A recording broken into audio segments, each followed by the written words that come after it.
Donc finalement, troisième vidéo, cette fois-ci pour compléter la position par rapport au temps.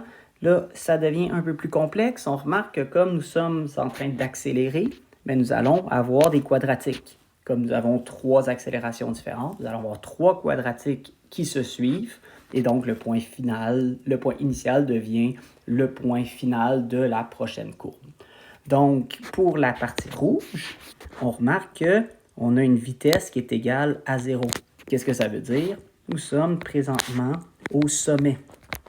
Donc, premièrement, on s'en va vers la droite, donc on s'éloigne de notre valeur d'origine de ce côté-ci.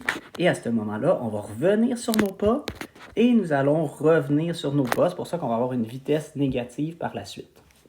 Pour être capable de compléter un graphique de position, qui est en mètres, alors que nous avons la vitesse qui est en mètres par seconde, on remarque qu'il faut qu'on multiplie par des secondes pour que les secondes s'annulent. C'est ce qu'on appelle l'aire sous la courbe. Et donc, attaquons-nous à cette aire sous la courbe pour commencer. Nous avons de 15 à 20 secondes un petit triangle. Donc, l'aire de mon triangle, c'est la base fois la hauteur divisée par 2. Nous avons une base ici qui est de 5 secondes, une hauteur qui est de 3.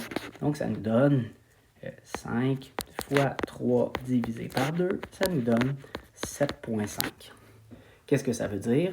Ça veut dire qu'en 5 secondes, je vais gagner, je vais ajouter 7,5. J'arriverai donc ici à mon point qui est 20, 30.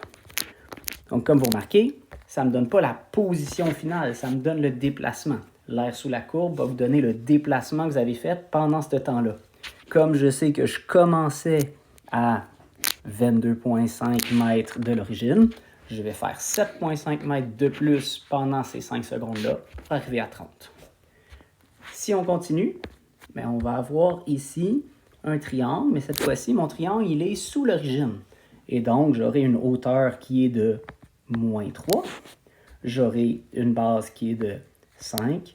Et donc, même concept, je vais avoir la base fois hauteur divisée par 2, mais cette fois-ci, ce sera 5 fois moins 3 divisé par 2. Ça me donne donc moins 7,5.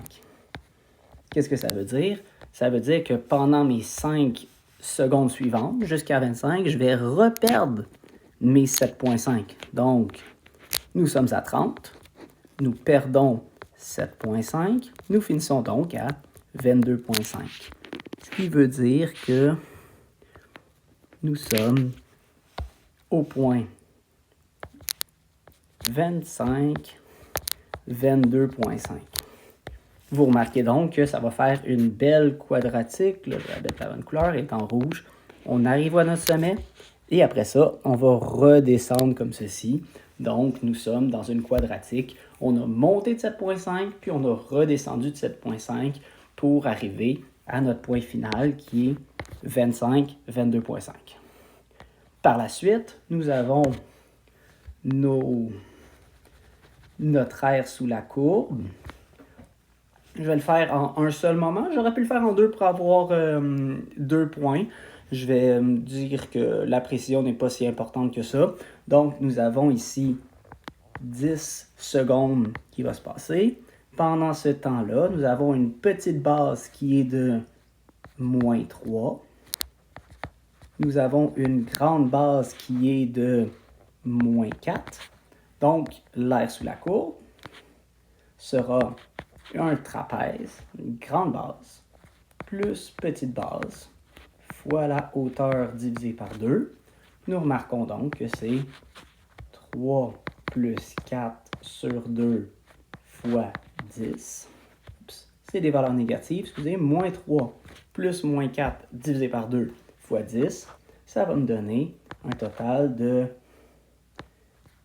moins 35. Qu'est-ce que ça veut dire? Ça veut dire que pendant ces 10 secondes-là, je vais perdre 35 à mon 22,5. J'obtiendrai donc que je vais finir à moins 12,5 de cette façon-là. Ce sera donc une courbe, donc elle va être de cette façon-ci.